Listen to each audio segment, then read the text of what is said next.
उठा है देश ये सारा, दृढ़ संकल्प की बारी है। स्वाभिमान जगा भारत का, नवयुग की तैयारी है। स्वाभिमान जगा भारत का, नवयुग की तैयारी है। भ्रष्टाचार को अब न सहेंगे, सदाचार की बारी है। भ्रष्टाचार को अब न सहेंगे, सदाचार की बारी है। स्वाभिमान जगा भारत का, नवयुग की तैयारी है। स्वाभिमान जगा भारत का, नवयुग की तैयारी है। जाग उठा है देश सारा, दृढ़ संकल्प की बारी है। स्वाभिमान जगा भारत का, नवयुग की तैयारी है। स्वाभिमान जगा भारत का, नवयुग की तैयारी है। झांसी, महोबा, राठ एवं पुखराया के ऐतिहासिक शिविरों के पश्चात राष्ट्रनायक स्वामी रामदेव जी महाराज आज उन्नाव में प्रातःकालीन निःशुल्क योग विज्ञान एवं राष्ट्र निर्माण शिविर में पहुंचे। शिविरार्थियों को युग पुरोधा स्वामी रामदेव जी ने योगा अभ्यास कराते कराते स्वस्थ जीवन के कुछ सूत्र दिए। भस्त्रिका प्राणायाम करते हुए आइए श्रद्धा पूर्वक आगे बढ़ते हैं। ये उपचार की दृष्टि से भी और आत्म साक्षात्कार की दृष्टि से भी, दोनों ही दृष्टिकोणों से आपके सामने बात रख रहा है। देखो, हम बीमारियों के लिए अलग अलग दवा खाते हैं। मस्तिष्क का रोग हो तो मैं कहता हूं ब्राह्मी लो, शंख पुष्पी लो, जटामासी का प्रयोग करो, नींद नहीं आती है, डिप्रेशन बहुत है, स्ट्रेस बहुत है। ब्राह्मी, शंख पुष्पी, जटामासी, वचा, पुष्कर मूल, ज्योतिषमती और बादाम, ये मस्तिष्क के लिए। मोती पिष्टी, असाध्य रोग हो जाते हैं तो फिर स्वर्ण भस्म आदि देते हैं। मस्तिष्क के लिए हम मेधावटी, हार्ट के लिए हृदयामृत, अर्जुन की छाल, लौकी का जूस आदि, डायबिटीज के लिए मधुनाशिनी, बीपी के लिए मुक्तावटी, स्किन डिसऑर्डर्स के लिए कायाकल्प, मोटापे के लिए मेदोहर, बवासीर के लिए अर्शकल्प, अलग अलग रोगों के लिए हम अलग अलग दवा देते हैं। लंबे गहरे सांस भरते हुए आप भस्त्रिका प्राणायाम कीजिए, आपको सारी शक्ति एक साथ मिलेगी। सब शक्तियों का आधार वो परमेश्वर है। सब शक्तियों का मूल स्रोत, ज्ञान का मूल स्रोत, सब प्रेरणाएं हम वही से पाते हैं। भस्त्रिका प्राणायाम। अब सुबह सुबह उठ करके एक नियम ले ले कि मुझे भस्त्रिका प्राणायाम 5 मिनट करना ही है, तो एक तो जल्दी उठने की आदत पड़ जाएगी। सुबह जल्दी उठो और योगाभ्यास कर। जल्दी उठना ये अच्छी आदत है। फिर योगाभ्यास करने की आदत डाल लीजिए। झूठ बोलने की आपको इच्छा ही नहीं होगी, गलत काम करने की इच्छा ही नहीं होगी। सुबह उठ करके योगाभ्यास कर लीजिए, अपने आप ही आपका मन इतना पावन हो जाएगा। ज्यादा खाने की आदत नहीं होगी। ज्यादा खाना ये बुरी आदत है। किसी की निंदा करना ये बुरी आदत है। झूठ बोलना बात बात में बुरी आदत है। नाराज होना ये बुरी आदत है। निराश रहना ये बुरी आदत है। ज्यादा सोना ये बुरी आदत है। 5 मिनट भस्त्रिका करने से क्या क्या फायदा होंगे? भस्त्रिका प्राणायाम करने से अपना इम्यून सिस्टम स्ट्रांग होगा, रोग प्रतिरोधक क्षमता बढ़ेगी, अस्थमा, दमा की बीमारी, एलर्जी की बीमारी, कफ की बीमारी, सर्दी जुकाम खांसी की बीमारी ये नहीं होगी।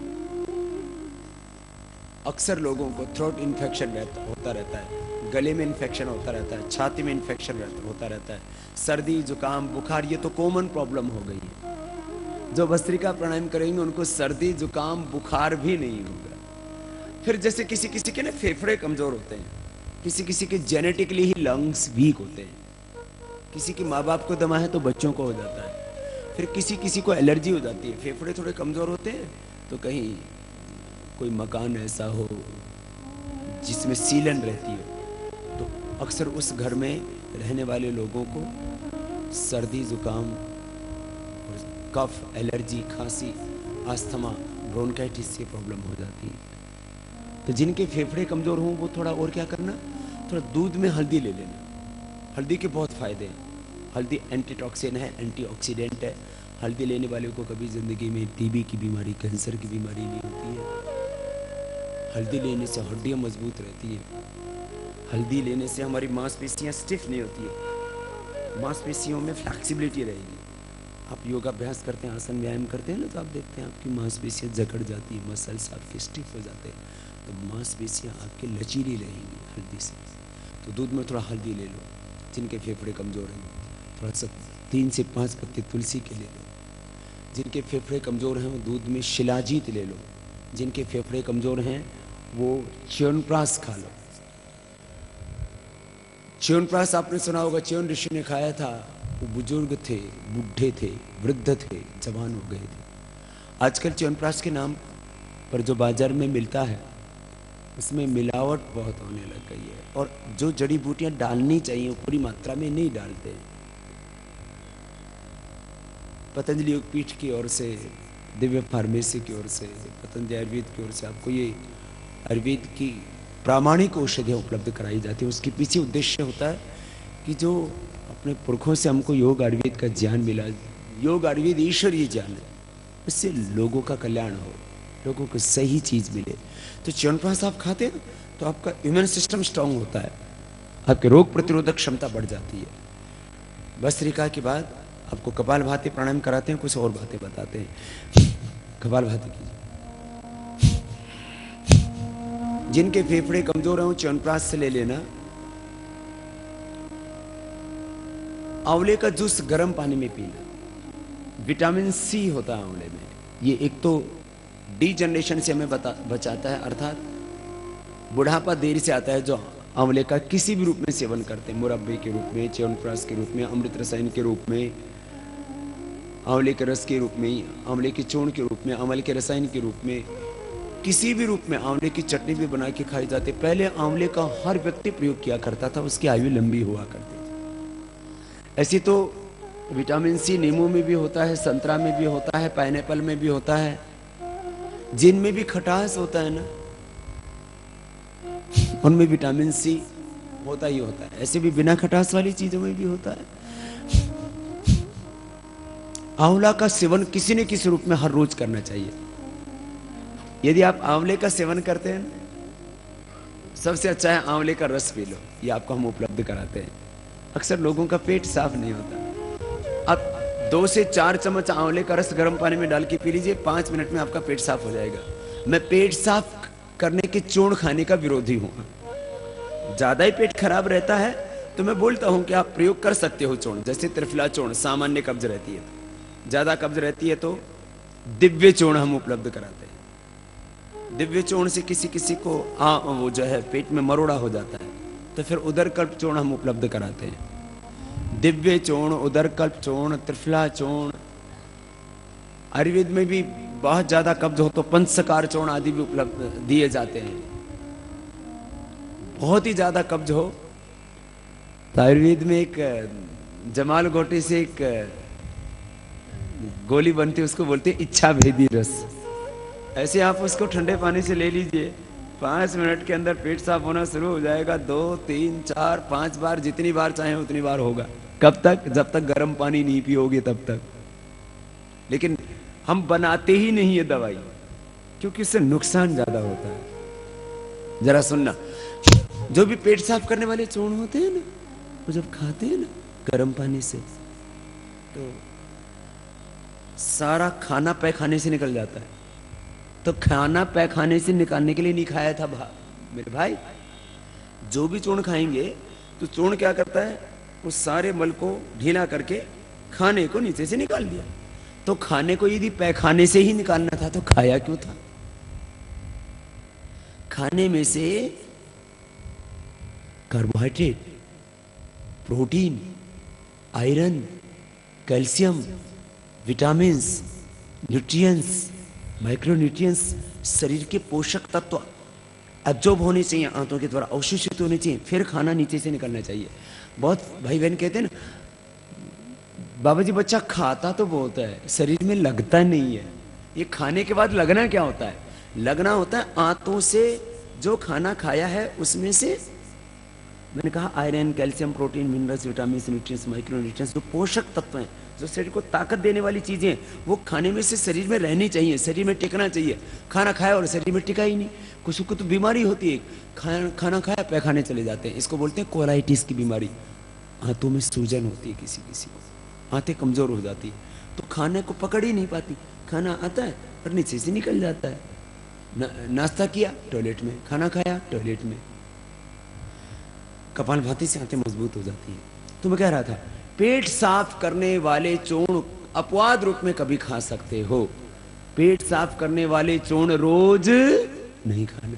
लेकिन कब्ज रहती है तो क्या करें फिर, निकलता ही नहीं। तो आंवला एलोवेरा का जूस पीना 4-4 चम्मच।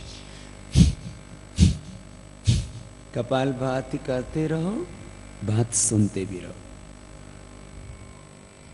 जिनका पेट खराब रहता है वे ये आंवले का जूस पी लिया करो 4 चम्मच गर्म पानी में। इससे दोनों काम एक साथ होंगे। खाना हजम होगा, उसमें से पोषक तत्व जो शरीर के लिए जरूरी हैं वो अवशोषित होंगे, एब्जॉर्ब हो जाएंगे बॉडी में, और उसके बाद जो मल है वो बाहर निकलेगा।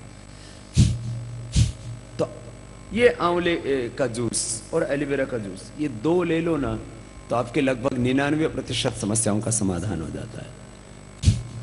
चलो, मैं आपसे बात कर रहा था, ये फेफड़ों के लिए, सर्दी जुकाम खांसी के लिए भी बहुत अच्छा होता है। सुबह उठ के गर्म पानी के साथ आंवले का और एलोवेरा का जूस पीने से क्या फायदे हैं देखो। एक तो इम्यून सिस्टम स्ट्रांग हो जाता है, और किसी का ज्यादा ही इम्यून सिस्टम वीक हो तो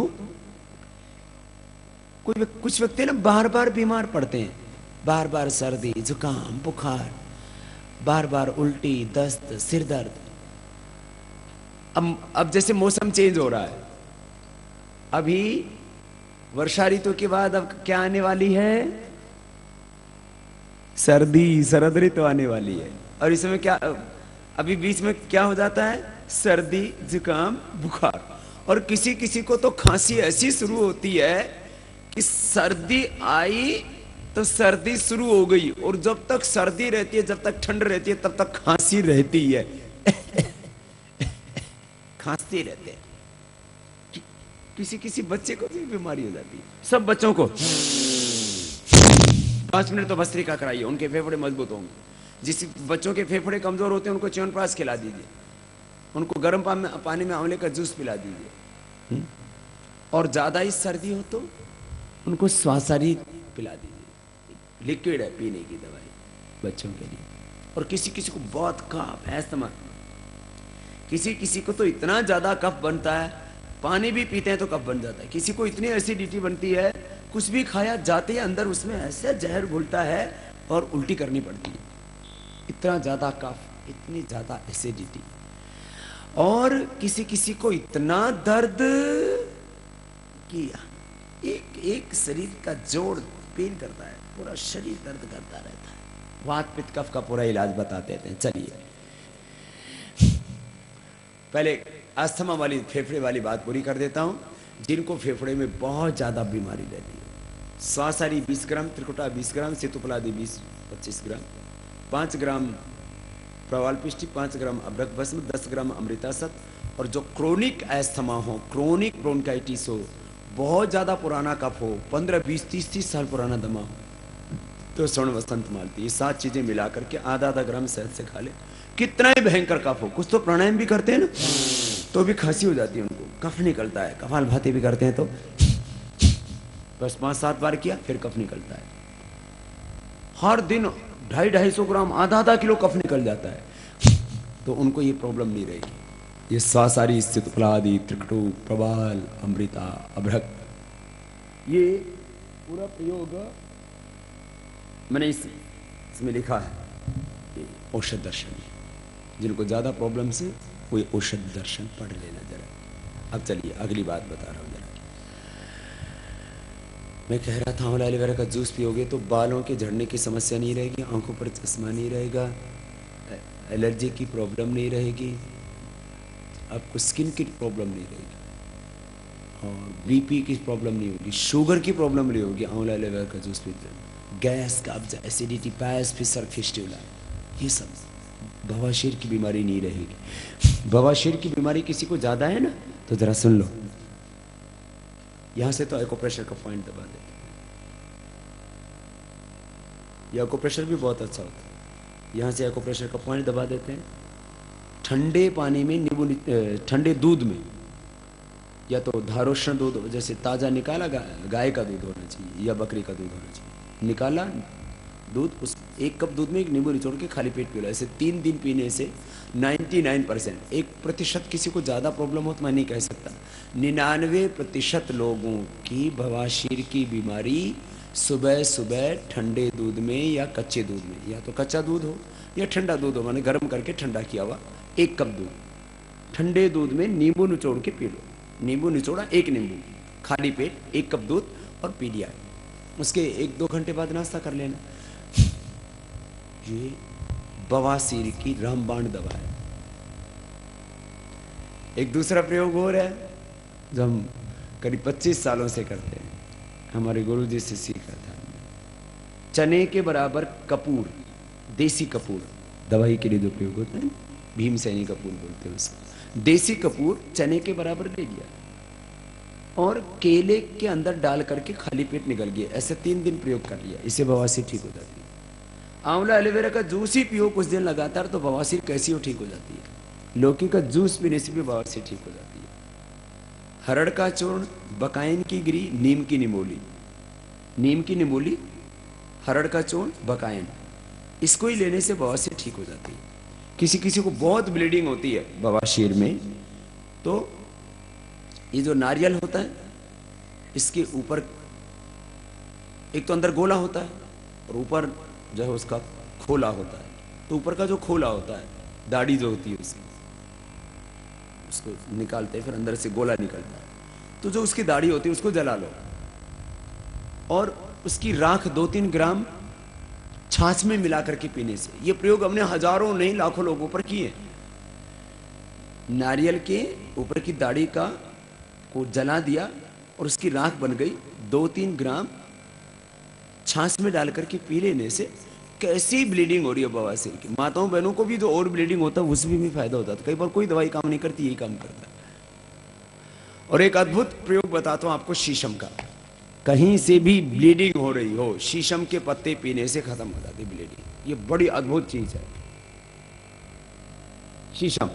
किसी को नक्सीर होती है, किसी को ओवर ब्लीडिंग होती है, किसी को बवासीर से, किसी को पेशाब से खून आने लगता है और पता ही नहीं लगता है। ऐसे कई बार मैंने प्रयोग किए। जैसे किसी प्रेग्नेंट लेडीज को ब्लीडिंग होने लगती है तो फिर बच्चा गर्भ में ही मरने की संभावना रहती है। यदि ध्यान नहीं दिया जाए तो जच्चा और बच्चा दोनों की भी मौत हो सकती है। गर्भावस्था में भी, प्रेगनेंसी के दौरान भी यदि ब्लीडिंग होने लगे तो शीशम के पत्तों से ठीक हो जाती है। और यदि पेशाब से खून आता है तो उस समय गोखरू का पानी और शीशम के पत्ते दोनों ही पिला दो। ये प्रयोग मैंने बहुत रोगियों पर किए, क्योंकि हमने तो लाखों नहीं करोड़ों रोगियों के ऊपर ये आजमाए हैं ये उपयोग जो आपको बता रहे हैं। ये पुस्तकों से पढ़ के नहीं बताते हम कोई भी उपयोग कि घर का वैद्य पुस्तक में पढ़ ली और वह आपको बता दी कि आप ऐसा कर लेना। कोई आपके ऊपर नया एक्सपेरिमेंट नहीं कर रहे हैं। तो मैं बवासीर के बारे में बात कर रहा था, ब्लीडिंग के बारे में बात कर रहा था। कहीं से भी एक बीमारी होती है हीमोफीलिया। जैसे एक तो हीमोग्लोबिन की कमी होती है, उसमें तो आप आंवला एलोवेरा का जूस पीजिए, कपालभाति प्राणायाम कीजिए, हरी सब्जियों को खाइए, आप गाजर का जूस पीजिए, चुकंदर का जूस पीजिए, पालक का जूस पीजिए, जितनी बड़ी चीज है उसमें क्लोरोफिल होता है। क्लोरोफिल हीमोग्लोबिन को बढ़ाता है। और जिनको भी हीमोग्लोबिन की कमी है वो सेब ले सकते हैं और अनार खा सकते हैं। अनार तो पेट के लिए बहुत ही अच्छा, एक अनार 100 बीमार। जिनको हार्ट की प्रॉब्लम है, जिनको पेट खराब रहता है, कोलाइटिस आंवों की बीमारी है, वो तो जैसे बेल का चूर्ण है, 1-1 चम्मच सुबह शाम खा लें। दूध, घी, मीठा, 3 चीजें बंद करनी पड़ती हैं। जिनको बार बार टॉयलेट होता है, बार बार शौच होता है, हाथों में सूजन रहती है, पेट दुखता रहता है, मरोड़ा होता रहता है, खाने के तुरंत बाद टॉयलेट जाना पड़ता है, इसको आंवों की बीमारी बोलते हैं। संस्कृत में इसको संग्रहणी कहते हैं, अंग्रेजी में इसको कोलाइटिस कहते हैं। जब पुराना हो जाता है तो क्रोनिक कोलाइटिस बोलते हैं, और फिर इसमें खून आने लगता है तो अल्सरेटिव कोलाइटिस कहते हैं। अब इसका एलोपैथी में कोई परमानेंट इलाज नहीं है। लोगों को 20-30-40 साल से बीमारी हो जाती है, शरीर कमजोर हो जाता है, बेकार हो जाता है। तो बेल का चूर्ण एक एक चम्मच सुबह शाम खा लो। बेल का चूर्ण एक एक चम्मच सुबह शाम खा लो।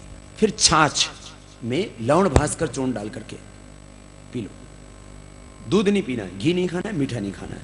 जिनको कोलाइटिस है, बहुत से बच्चों को भी हो जाती है ये कोलाइटिस की बीमारी, फिर पूरी जिंदगी भर रहती है, बड़ी खतरनाक है। आंतें कमजोर होगी तो पूरा शरीर कमजोर हो गया, हड्डियां कमजोर होंगी, हीमोग्लोबिन कम होगा, मांसपेशियां कमजोर होंगी, पूरे शरीर में ताकत ही नहीं रहती है, हीमोग्लोबिन कम रहेगा, सब चीज, क्योंकि जो खाना खाया वो हजम ही नहीं हो रहा है ना, डाइजेस्ट नहीं हो रहा है, अंदर एब्जॉर्ब नहीं हो रहा है। तो बेल का प्रयोग लवण भास्कर छाछ के साथ, और फिर ज्यादा ही दस्त होता है तो गंगाधर बिल्वादी 50-50 ग्राम लेकर के इसमें शंख कपर्तक मुक्ता शक्ति, ये हम सब इसमें लिखा है हमने, अल्सरेटिव कोलाइटिस के लिए, संग्रहणी के लिए बहुत जबरदस्त है ये प्रयोग, आप इसका जरूर प्रयोग करना। फिर कुर्जारिष्ट पिला देते हैं, ज्यादा है तो कुर्ज घनवटी खिला देते हैं, और चित्रखादी वटी देते हैं, उससे हाजमा अच्छा रहे। आंवला एलोवेरा थोड़ा थोड़ा पियो, और व्हीट ग्रास। मैंने तो 40-40, 50-50 साल पुराने रोगी ठीक है कोलाइटिस के इन्हीं चीजों से, आंतों की बीमारी, अलग अलग बीमारियों के बारे में एक साथ बता रहा हूँ मैं आपको। बेल का प्रयोग बता रहा था। बेल के पत्ते खाने से बीपी में फायदा होता है। बेल के पत्ते ऐसे ही खा लो। बेल के पत्ते खाने से ये जो किसी किसी को पसीना बहुत आता है, पसीने में बदबू आती है, पसीना बहुत आता है और पसीने में बदबू आती है, और हाथ पैर पसीने से भीने भीने रहते हैं। किसी के ना हाथों पैरों में पसीना आता है, तो ऐसे तो हाथ में नहीं मिलाना चाहिए, ऐसे प्रणाम करना चाहिए। हाथ मिलाने की परंपरा हमारी नहीं, इससे तो बहुत बीमारी भी होती है। लेकिन हाथ मुंह में पसीना आता है ना, तो माताएं बहनें भी परेशान रहती हैं, क्योंकि खाना पकाना, फिर खाना परोसना, अब जो है आटा गूंथना, तो सारे काम हाथ से होते हैं, और पसीने आते हैं तो उनको बहुत संकोच होता है, दूसरों को भी खराब लगता है। तो और कोई भी काम भी करे तो दिक्कत होती है, पेन पकड़े, पेपर पर हाथ रखें, कुछ भी करें। तो शीशम के पत्ते, बेल के पत्ते, शीशम और बेल के पत्ते 5-5, 7-7 रोज खाइए, प्राणायाम कीजिए, आपके हाथ पैरों में पसीना आना बंद हो जाएगा, नक्सीर आनी बंद हो जाएगी। और किसी को ज्यादा ही नक्सीर आ रही हो तो इस शीशम के पत्ते अथवा पीपल के पत्ते, उनका रस निचोड़ के नाक में डाल दो, नक्सीर आती ही नहीं। किसी किसी बच्चे को बहुत नक्सीर आती है, बड़ी उम्र में भी आती है। मुझे भी बचपन में आया करती थे, तो मेरी माँ ने तो मुझे दही बिलो करके पिला दिया, करीब 15 दिन ऐसे ही पीते ही थे, दही तो खाते ही, लेकिन दही बिलो करके उसमें एक स्थिति होती है घी आने से पहले की, अध बिलोया दही, माने घी आने से पहले की स्थिति, तो उसको बिलो करके, ऐसे माताएं पहले तो ऐसे बिलोती थी, हमने भी बिलोया बिलोने के अंदर है। तो वो 15 दिन दही पी लिया, वैसे पीने में भी बड़ा मजेदार होता है, सबसे अच्छा लगता है पीने में, टेस्टी होता है और बड़ा हेल्दी होता है। 15 दिन वो, मुझे बहुत नक्सीर आती थी, मेरी पित्त की प्रकृति थी, फिर वायु, पित्त और वायु की प्रकृति बाद में बनी, तो पित्त की प्रकृति नक्सीर आती थी। उस दिन के बाद आज तक फिर कितनी, मैं तो 50 डिग्री टेम्परेचर पर भी लोगों को योग कराता हूं, और -20 डिग्री पर भी, कभी कोई प्रॉब्लम नहीं है। नक्सीर के लिए क्या बताया? एक तो शीशम का प्रयोग, और दूसरा दही का प्रयोग। खैर कितनी प्रॉब्लम्स हैं। हीमोफीलिया के लिए मैं बोल रहा था। एक होती हीमोग्लोबिन कमी, उसके लिए मैंने आपको बताया, अंजीर खा सकते हैं, मुनक्का खा सकते हैं, खजूर खा सकते हैं, गुड़ है, ये सब हीमोग्लोबिन को बढ़ाते हैं। कपालभाति करते रहो जरा, मैं आपसे बता रहा था। हीमोफीलिया के लिए और बता देता हूं, इसमें शीशम के पत्ते, बेल के पत्ते। फिर हीमोफीलिया के रोगियों का ना मसल्स हार्ड हो जाते हैं, हड्डियों में दर्द होने लगता है, वो मर जाते हैं पेशेंट, हीमोफीलिया। एक होती है सिकलिंग की बीमारी, सिकल सेल की बीमारी, उसके बारे में मैं आपसे बात करूंगा। पहले इसका हीमोफीलिया का बता देता हूँ। शीशम के पत्ते, बेल के पत्ते 8-8, 10-10 पीस करके पानी के साथ खिला दो। जोड़ों में दर्द है तो चंद्र प्रभावटी, शिलाजीत रसायन, और मांसपेशियां कमजोर हैं तो अश्वगंधा कैप्सूल। हम अश्वगंधा के भी कैप्सूल बनाते हैं, शिलाजीत के भी, और अश्वगंधा और शिलाजीत मिलाकर के अश्वशिला। किसी किसी किसी शरीर ही बहुत कमजोर होता है, थक जाते हैं, हड्डियां मांसपेशियां सब कमजोर हैं, तो अश्वगंधा शिलाजीत का प्रयोग कर सकते हैं। ये मैं मोटापा कम करने के बारे में तो अक्सर रोज बताता हूँ। गर्म पानी पियो, मेदो हरवटी लो, गोमूत्र का अर्क पियो सुबह खाली पेट, कार्बोहाइड्रेट अपनी डाइट में कम कर दो, हरी सब्जियां लो, सलाद लो। ये बहुत से प्रयोग मैं रोज बताता हूँ, किसके लिए? मोटापा कम करने के लिए। ये कुछ पतले पतले हैं, वजन बढ़ाना चाहते हैं, यहाँ पर भी बहुत होंगे। केला, वजन बढ़ाने के लिए केला सबसे अच्छा, इसमें सारे पोषक तत्व होते हैं। यदि व्यक्ति जिंदगी भर केवल केला खाए और एक गिलास दूध पी ले तो उसको कुछ भी खाने की जरूरत नहीं, इतना अच्छा होता है। हाथी है वो केला सबसे ज्यादा पसंद करता है, केला खाता और पत्ते खाता है, कितना मजबूत होता है। वो कोई काजू बादाम खाता है, वो सेव खाता है, वो कुछ नहीं, गोल गोल घुमा लेता है। वजन बढ़ाने के लिए एक चीज बताइए, केला खाओ, दूध के साथ खाओ, दही के साथ खाओ, दही में केला डाल के खाओ, बड़ा टेस्टी लगता है। दूध के साथ उसका शेक बना के पियो, बड़ा टेस्टी लगता है। दूध और केला खाओ, और केले को काट करके ना उसके अंदर थोड़ा घी डाल दो, और ज्यादा टेस्टी बनाना है तो उसमें थोड़ा सा शक्कर डाल दो। शक्कर मैंने आपको बताया, ये शक्कर प्रयोग करना जो केमिकल से रहित है, मधुरम करके आपको उपलब्ध करा। तो केले के अंदर घी डाल करके, घी और केला बड़ा टेस्टी लगता है, खाने में मजेदार लगता है। आम, केला, ये तो फलों में बता दिया आपको वजन बढ़ाने के लिए। फिर खजूर सबसे बढ़िया, खजूर ज्यादा सर्दी लगती है तो छुआरे खा सकते हैं, ज्यादा गर्म होता है थोड़ा। खजूर ये तो मेरा भी प्रिय है बहुत, हमारे जितने भी महापुरुष हैं ना खजूर खाया करते थे पहले पुराने जमाने में। खजूर सबसे ताकतवर चीज है, प्रोफेट मोहम्मद साहब भी खजूर खाते थे, और आजकल जो हमारे मुसलमान भाई भी जब रोजा आदि करते हैं ना तो वो खजूर से ही रोजा तोड़ते हैं। खजूर और दूध और शहद, इससे बढ़िया तो कोई चीजें ही नहीं है। अब एक्सरसाइज नहीं करोगे, प्राणायाम नहीं करोगे, व्यायाम नहीं करोगे, जैसे केला खा लो, खजूर खा लो, मुनक्का खा लो, बादाम खा लो, अश्वगंधा खा लो, शतावर ले लो, शिलाजीत ले लो, ये वजन बढ़ाने वाली चीजें बता रहा हूं सब। लेकिन वो हजम तो होना चाहिए ना, हजम करने के लिए व्यायाम करना भी जरूरी है। दोनों पैरों को खोल लीजिए। तो वजन बढ़ाने के लिए खजूर, खजूर बहुत अच्छा होता है। वजन बढ़ाने के लिए अश्वगंधा, शतावर, अश्वगंधा और शतावर का पाउडर भी हम उपलब्ध कराते हैं। कुछ कुछ बच्चे ना अश्वगंधा का पाउडर नहीं खा पाते, थोड़ा सा हल्का सा कड़वाहट होती, मामूली सी, ज्यादा नहीं कड़वा होता। तो अश्वगंधा का चूर्ण ना खाया जाए तो अश्वगंधा के कैप्सूल हम आपको उपलब्ध करा देते हैं। जो चूर्ण ना खा सके वो 1 से 2 ये कैप्सूल ले लेना। ये अश्वगंधा का कैप्सूल बना दिया हमने, इसमें अश्वगंधा का एक्सट्रैक्ट निकाल देते हैं। अब 1 चम्मच और 1 कैप्सूल बराबर है, उसको एक्सट्रैक्ट करके उसके जो एक्टिव इंग्रेडिएंट्स हैं वो इसके अंदर आ जाते हैं, एक्सट्रैक्ट कर देते हैं उसका। तो जिनका वजन बढ़ा हुआ, जिनको वजन बढ़ाना है वे अश्वगंधा का प्रयोग कर लेना। बटरफ्लाई कर लीजिए, दोनों पैरों को तलवों से मिला लीजिए। वजन बढ़ाने के लिए बता रहा हूं, ये कभी कभी बताने का मौका मिलता है क्योंकि वजन बढ़ाने वालों की संख्या कम है, थोड़ी घटाने वालों की थोक में है। तो बढ़ाने वालों के लिए अश्वगंधा 1 से 2 कैप्सूल, अश्वगंधा और शतावर ये वजन बढ़ाते हैं। अब ये दोनों का थोड़ा और राज बताता हूं। जिन मां बहन बेटियों की ब्रेस्ट का विकास नहीं होता तो उनको भी खराब लगता है। जिसका जैसे शरीर के एक शेप होनी चाहिए वैसा बॉडी का आकार आना ही चाहिए। तो माताओं बहनों की जिनकी ब्रेस्ट कम होती है वो शतावर का प्रयोग करें। और जिन माताओं बहनों को दूध पूरा नहीं आता है, पहले तो माताओं बहनों की सेहत बहुत अच्छी होती थी, दूध भी पूरा आता था। एलोवेरा, ये घृत कुमारी, ये गिलोय सबसे अच्छी। जिनको बार बार सर्दी जुकाम बुखार होता है गिलोय की गोली खिला दीजिए। इसका तो कितना प्रयोग किया है हमने। जिन बच्चों को बार बार 3-3, 4-4 महीने में बुखार हो जाता था, जिनको 30-40 साल से लगातार बुखार होता था, उनको हमने गिलोय की गोली खिला दी, बुखार बंद। जैसे आप सुनते हैं ना राम राज्य में किसी को बुखार नहीं होता था, मैं आपसे कहता हूं आपके जीवन में राम राज्य आ जाएगा। आप गिलोय खाना शुरू कर दीजिए, आप बीमार नहीं होंगे, बुखार भी नहीं होगा, आपकी लंबी आयु होगी और आपके जीवन में वैभव होगा। ये बहुत बड़ी चीज गिलोय। गिलोय हर घर में, हर घर में गिलोय लगाओ, हर घर में ग्वारपाठा और हर घर में तुलसी। ये 3 चीजें तो घर घर में लगाओ। ये संकल्प लेके जाओ कि अपने घर में 3 जड़ी बूटियां लगानी है। इससे घर का वातावरण पवित्र रहेगा और आप खाएंगे तो आपका शरीर स्वस्थ रहेगा।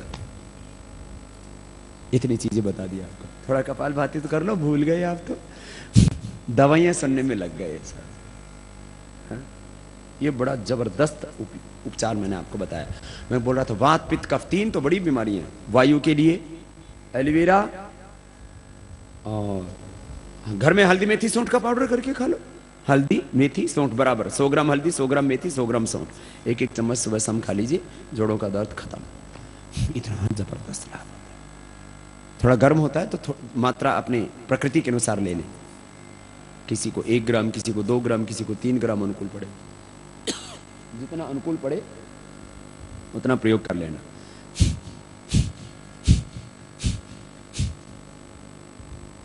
और अब अगली बात बता रहा हूँ। जोड़ों के दर्द के लिए एलोवेरा बता दिया, दिमेथी सूंठ का प्रयोग बता दिया आपको, चंद्र प्रभाव टी, शिराजित रसायन सब के लिए। बात पित्त कफ के लिए आपको पहले बता दिया। पित्त के लिए एसिडिटी क्या हो तो क्या करें? एसिडिटी के लिए एलोवेरा से बेहतर कुछ भी नहीं है। ये एलोवेरा जूस पिलाओ।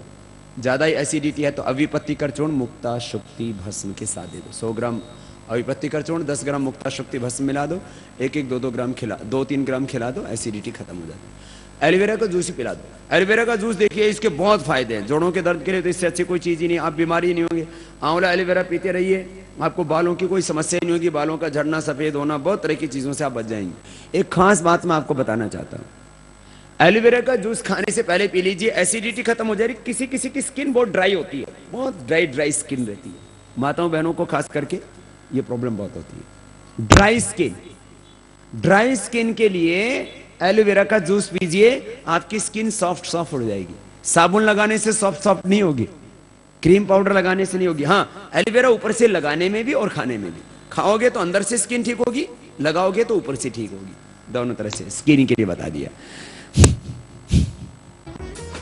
भारत स्वाभिमान यात्रा के तहत राष्ट्र नायक स्वामी रामदेव जी महाराज कल जब कानपुर के शास्त्री नगर स्थित एसएल पैलेस में पहुंचे तो वहां उपस्थित दैनिक जागरण पत्र समूह के चेयरमैन श्री योगेंद्र मोहन जी, पतंजलि योगपीठ के सदस्य श्री भंवरलाल कोठीलाल के साथ वहां पर देश विदेश में कार्यरत चिकित्सक, अधिवक्ता, न्यायाधीश, प्रशासनिक अधिकारियों तथा शहर के प्रबुद्ध गणमान्य नागरिकों ने पूज्य स्वामी जी का पुष्पमाला द्वारा भव्य स्वागत किया। इस सभा में कई चिकित्सकों ने पतंजलि योगपीठ की आजीवन सदस्यता ग्रहण की। सभा के प्रारंभ में एक ही मुस्लिम परिवार की 6 बेटियों ने वंदे मातरम गीत गायन किया।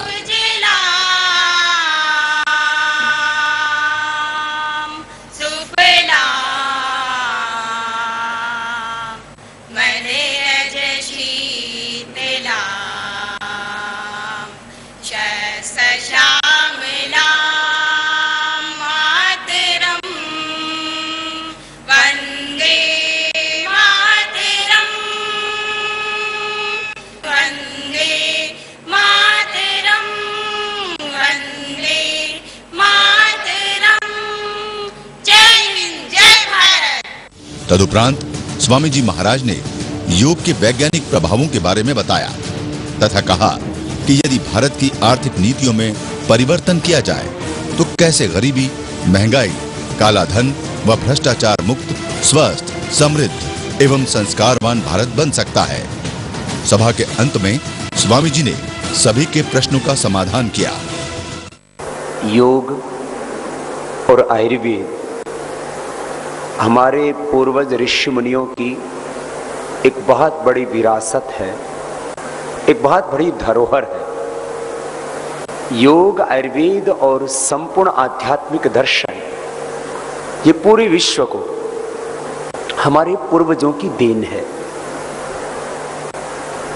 हमारे पूर्वज ऋषि मुनि आयुर्विज्ञान के, मेडिकल साइंस के प्रथम प्रणेता थे, वो उसके फोरफादर थे। हमारे ही पूर्वजों ने पूरे विश्व को शिक्षा व्यवस्था दी, चिकित्सा व्यवस्था दी, न्याय व्यवस्था दी, सामाजिक और राजनीतिक व्यवस्था दी। खाली अतीत का बखान मैं इसलिए नहीं कर रहा हूं कि मैं भारत में पैदा हुआ हूं, लेकिन यह हकीकत है, इसको कोई नकार नहीं सकता। और आज भी इस पूरे विश्व को हम बहुत कुछ देने में समर्थ हैं, बस एक आत्मग्लानि के भाव से हम बाहर निकल पाए। हमारे अपनों ने ही देश की बहुत हानि की है, दूसरों ने जो बदनामी की है, हम किसी और को उल्हाना देना चाहें उससे पहले खुद भी आत्मनिरीक्षण करें तो हमने बहुत कुछ खोया है। अतीत के गौरव को अपने हृदय में संजो के वर्तमान में कुछ कर दिखा करके हमें एक नए भारत और एक नए युग का, नए विश्व का निर्माण करना है। योग से क्या होता है? मैं इसके ठीक विपरीत एक प्रश्न करता हूं, योग से क्या नहीं होता है? योग मात्र एक व्यायाम नहीं है, योग मात्र प्राणायाम भी नहीं है। योग एक बहुत बड़ा सामाजिक और आध्यात्मिक दर्शन है। और उस योग में हमारी समस्त समस्याओं का समाधान है। Yoga, pranayama and meditation is the ultimate solution of all diseases and whole universal problems. यहां से अपनी बात शुरू करता हूं। यदि उपचार की दृष्टि से देखें, बात पक्ष हैं योग के, डिफरेंट एस्पेक्ट्स हैं योग के। यदि मैं डिजीज की दृष्टि से कहूं तो यहां बहुत ही संभ्रांत प्रबुद्ध, बहुत ही वरिष्ठ सीनियर डॉक्टर्स यहां पर हैं। मैं डॉक्टरी को योग के साथ जोड़ रहा हूं और योग को डॉक्टरी के साथ जोड़ रहा हूं। रोग क्या है? तो रोग है भीतर का असंतुलन। रोग है हमारे भीतर के केमिकल सोर्स हार्मोन्स का इम्बैलेंस।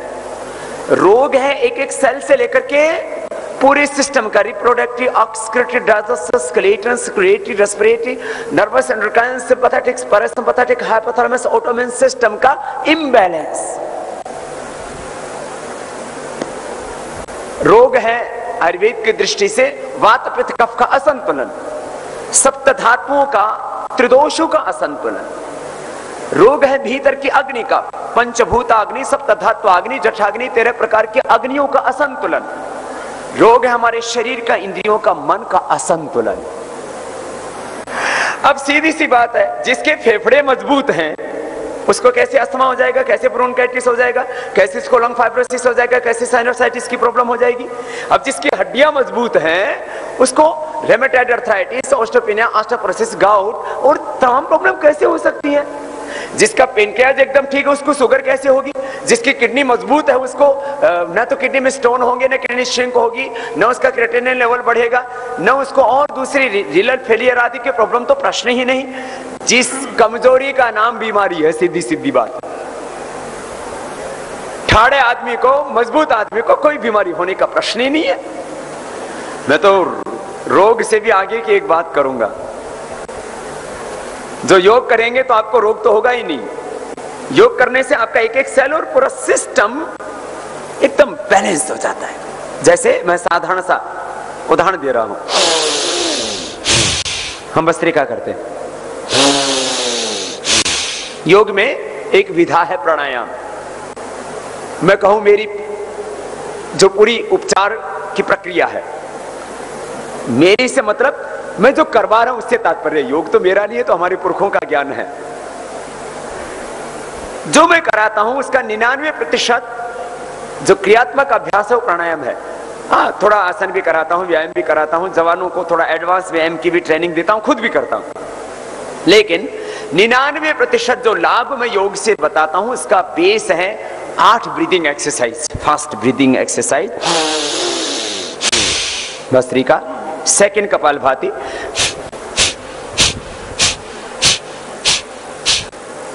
इसका एक सुनिश्चित मेथड है, प्रॉपर टाइमिंग है, उसके अनुसार इनको करना होता है। फिर बाह्य प्राणायाम,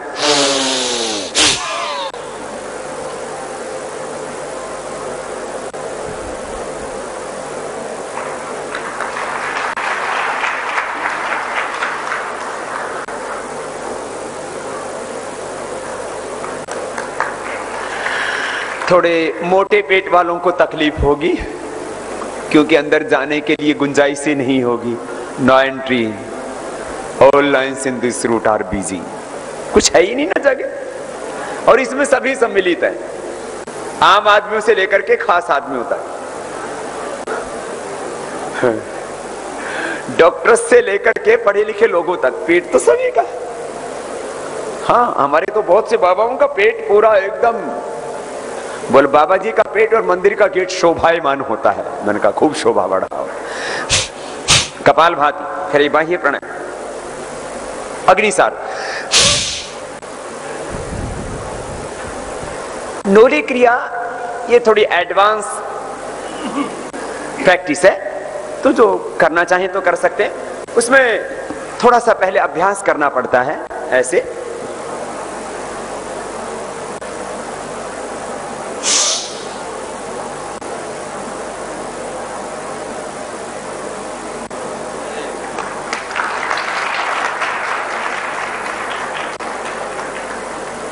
अपने शरीर पर, अपने इंद्रियों पर, अपने मन पर अपना पूरा नियंत्रण हो। भस्त्रिका, कपालभाति, बाह्य प्राणायाम, अग्निसार के बाद एक गले और थायराइड के लिए उज्जाई होता है।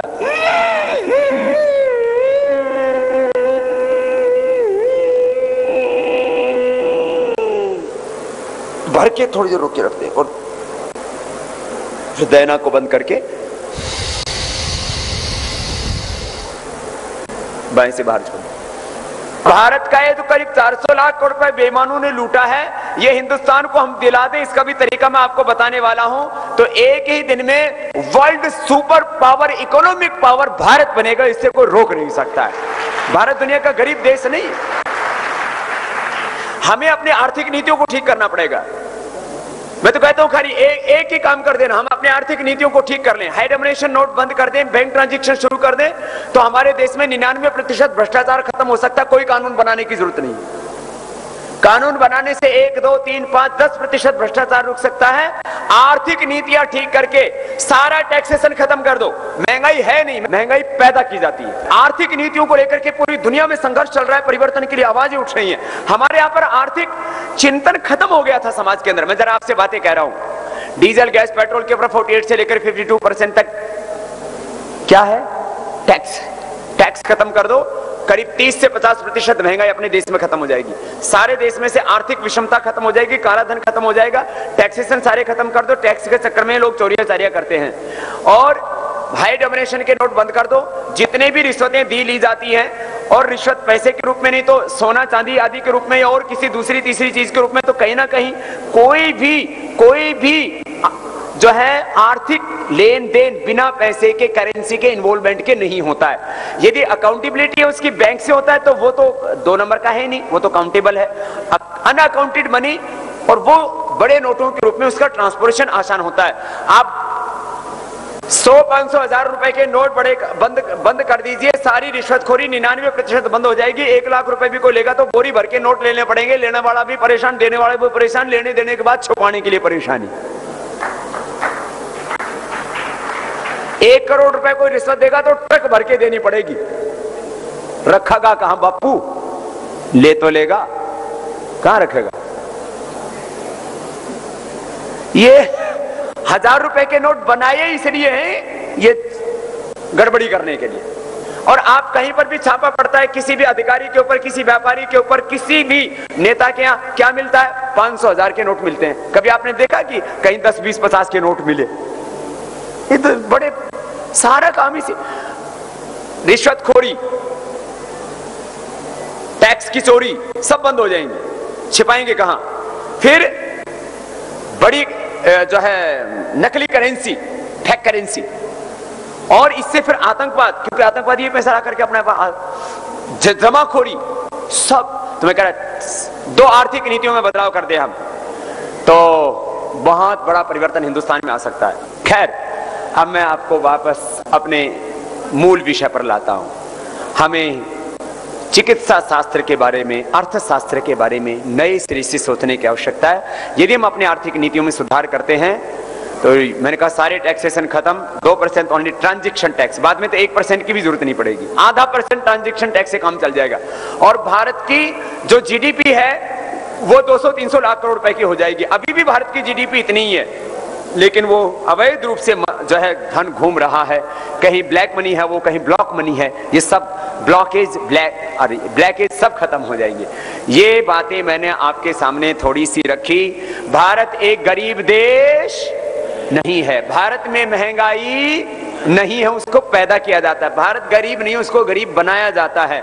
हम रोगी नहीं है, अज्ञान के कारण से हम रोगी हो जाते हैं, योगाभ्यास न करने के कारण से। ये छोटी छोटी बातें, क्योंकि समय बहुत कम है। अब आपका किसी का कोई प्रश्न हो तो आप मुझसे पूछ सकते हैं। बाबा जी बहुत बहुत धन्यवाद। प्रणाम। मैं इंडियन मेडिकल एसोसिएशन और कानपुर के नागरिकों की तरफ से आपका अभिनंदन करता हूं और इस बात के लिए बहुत बहुत धन्यवाद देता हूं कि आपने लाखों करोड़ों हिंदुस्तानियों को और विदेश के लोगों को भी आपने योग के माध्यम से स्वस्थ रहने का तरीका बताया। और मैं इस बात से पूरी तरह सहमत हूं कि योग से बहुत सारे मर्ज जो है कंट्रोल किए जा सकते हैं, ठीक किए जा सकते हैं। लेकिन मैं सिर्फ आपसे सवाल नहीं, एक सलाह लेना चाहता हूं कि मेरे बाद भी कुछ मरीज आते हैं जो डायबिटिक हैं या बहुत ज़्यादा ब्लड प्रेशर से पीड़ित हैं। उन्होंने टीवी में आपका प्रोग्राम देख लिया और कपालभाति के बारे में सुन लिया, वो तुरंत अपनी दवाइयाँ बंद कर देते हैं जी जी, और उसके बाद पहले ही हफ्ते में 10-15 बार कपालभाति की और वो डायबिटिक कोमा में पहुंच गए या उनको हेमरेज हो गया। तो ऐसे व्यक्तियों के लिए आप क्या सलाह देना चाहेंगे? मैं आपसे थैंक यू। देखिए, यदि कोई ऐसी एकदम सुनता है और दवाइयां बंद कर देता है, ये ठीक नहीं है। थोड़े लंबे समय तक उसको प्राणायाम की प्रैक्टिस करनी पड़ेगी, डॉक्टर के संपर्क में उसको रहना पड़ेगा और जब तक दवा की रिक्वायरमेंट ना रहे उस समय दवा बंद करें। तो चाहे बीपी की हो चाहे शुगर की हो, अचानक दवा बंद ना करें। मैं सभी के लिए इस बात को कहना चाहूंगा, खास करके ये दो ही प्रॉब्लम ज्यादा ऐसी होती हैं क्रिटिकल कि एकदम से बीपी शूट अप होने से, शुगर शूट अप होने से आदमी को हार्म हो सकता है। इसलिए बीपी और शुगर की खास करके दवा तभी बंद करें और लगातार चेक करते रहें जबकि वो नॉर्मल रेंज में आ जाएं और उसके बाद वो बढ़े नहीं। तो इसको धीरे धीरे बंद भी करना है तो पहले आधी होगी दवा, फिर धीरे धीरे करके बंद होगी। तो ऐसे अचानक बंद ना करें, इसके लिए बहुत जरूरी है सावधानी रखना। बाबा जी ओम, मैं आपको सादा चरण करता हूँ। ये ट्रांसफर ऑफ पावर एग्रीमेंट जो है, इसमें क्या कुछ लिखा हुआ है? क्या power transfer of power agreement, इसमें क्या कुछ लिखा हुआ है और इसकी प्रति हमें कैसे मिलेगी? और वो कानपुर की जनता के लिए जो मसाला यहाँ का सबसे बड़ा गुटखा, वो कानपुर की जनता को क्या संदेश देना चाहते हैं इसके? ये गुटखा तो सर्वव्यापक हो गया और उत्तर प्रदेश में तो हालात ये हो रही है, जो सामान्य लोगों में हर दूसरा आदमी गुटखा खा रहा है। और ट्रांसफर ऑफ पावर एग्रीमेंट के मैंने सारे डॉक्यूमेंट्स आप लोगों को दिखाए हैं, उसके बड़े बड़े वॉल्यूम्स। उसमें यह लिखा है कि जैसे अंग्रेज हिंदुस्तान के ऊपर शासन करते थे वैसे ही हम शासन करेंगे, उनकी पूरी गुलामी करते हुए। एक लाइन में तो ये लिखा है। हम अपना एजुकेशन सिस्टम नहीं चेंज करेंगे, हम अपनी शिक्षा पद्धति में भाषा का माध्यम भी अंग्रेजी रखेंगे और उच्च शिक्षा में, तकनीकी शिक्षा में। जबकि जापान है, जर्मनी है, फ्रांस है, जर्मनी है, जापान है, यूके, यूएस, चीन, रसिया, सब पूरी दुनिया के छोटे छोटे देश, इटली जैसे देश अपने देश की भाषा में अपने देश के लोगों को पढ़ाते हैं। भाषा से लेकर के, कानून से लेकर के, शिक्षा चिकित्सा व्यवस्था से लेकर के हमने ज्यों का त्यों अंग्रेजों से अडॉप्ट कर लिया। अंग्रेजों ने व्यवस्था भारत के लोगों को न्याय देने के लिए नहीं बनाई थी, अंग्रेजों ने व्यवस्था भारत के लोगों को लूटने के लिए बनाई थी, गुलाम बनाने के लिए बनाई थी, हमें अपमान करने के लिए बनाई थी। ये सारी चीजें ट्रांसफर ऑफ पावर एग्रीमेंट में लिखी हैं। अब मुझे लगता है ये सारी व्यवस्था पूरी बदलेगी, तभी भारत के लोगों को आर्थिक और सामाजिक न्याय मिल पाएगा। इसलिए हम कहते हैं सारी व्यवस्था को ही बदलने की जरूरत है और ये व्यवस्था जरूर बदलेगी। इसके लिए एक बहुत बड़ा जनमत देश में तैयार हो रहा है, एक बहुत बड़ा आक्रोश देश में तैयार हो रहा है और वैचारिक परिवर्तन ही किसी बड़े परिवर्तन की आधारशिला होती है।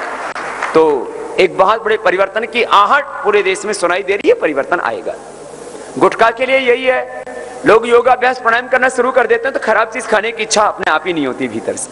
प्रोफेसर इंद्र मोहन राउत की, आप भ्रष्टाचार के ऊपर इस समय आपने कहा कि उसको भी आप दूर करने में लगे हुए हैं। आप कितना % उम्मीद करते हैं कि ये दूर करने में आप सफल हो पाएंगे भ्रष्टाचार भारतवर्ष से? जबकि सबको पता है, एक एक नेता को पता है, एक एक शख्स को पता है कि कितना भ्रष्टाचार भारतवर्ष में है, मगर आप कितना % उम्मीद करते हैं कि इसको कब तक और कैसे इसमें आपका योगदान रहेगा? यदि हम पूरी तरह से भ्रष्टाचार को दूर करना चाहते हैं तो हमें अनअकाउंटेड मनी खत्म करना पड़ेगा, वही भ्रष्टाचार में प्रयोग में आता है। इसलिए आर्थिक नीतियों को ठीक करके हम करीब 99% भ्रष्टाचार के ऊपर कंट्रोल कर सकते हैं। अभी यूके, यूएसए, आपको ज्ञान होना चाहिए इस बात का, अभी यूएसए के अंदर बहस चल रही है 2015 से 2020 तक करेंसी फ्री इकोनॉमी, क्योंकि करेंसी जड़ है सारी गलत कामों की। करेंसी फ्री इकोनॉमी, सब बैंकिंग सिस्टम को इतना स्ट्रॉन्ग कर रहे हैं और उसके लिए भी जो बैंकिंग में भी दोष है उसको भी ठीक कर रहे हैं। तो करेंसी फ्री इकोनॉमी होने से बहुत हद तक भ्रष्टाचार के ऊपर, मैंने कहा जो सामान्य रूप से जो हम भ्रष्टाचार देख रहे हैं, इसमें 99% अंकुश लगाया जा सकता है। इसलिए आर्थिक नीतियों में बदलाव के लिए मैंने 2 पक्ष रखे थे आपके बीच में। बड़े नोट बंद करो, 2% ट्रांजैक्शन टैक्स लगाओ। टैक्सेशन जितने कम होंगे लोग चोरी करेंगे ही नहीं, टैक्स आदि की चोरी उसी से खत्म हो जाएगी। और बाकी चोरियां, तो ये एक बड़ा विषय, इसके ऊपर गंभीरता से आप सोचेंगे। हमने आपको एक दिया हुआ है पूरा आर्थिक आजादी से व्यवस्था परिवर्तन। तो ये 2 बड़े काम करने होंगे, क्योंकि पॉलिटिकल डेमोक्रेटिक सिस्टम है हमारे यहाँ। जो भी डेमोक्रेटिक पॉलिटिकल सिस्टम है, इसमें आप और हम खाली आवाजें उठा सकते, कर नहीं सकते।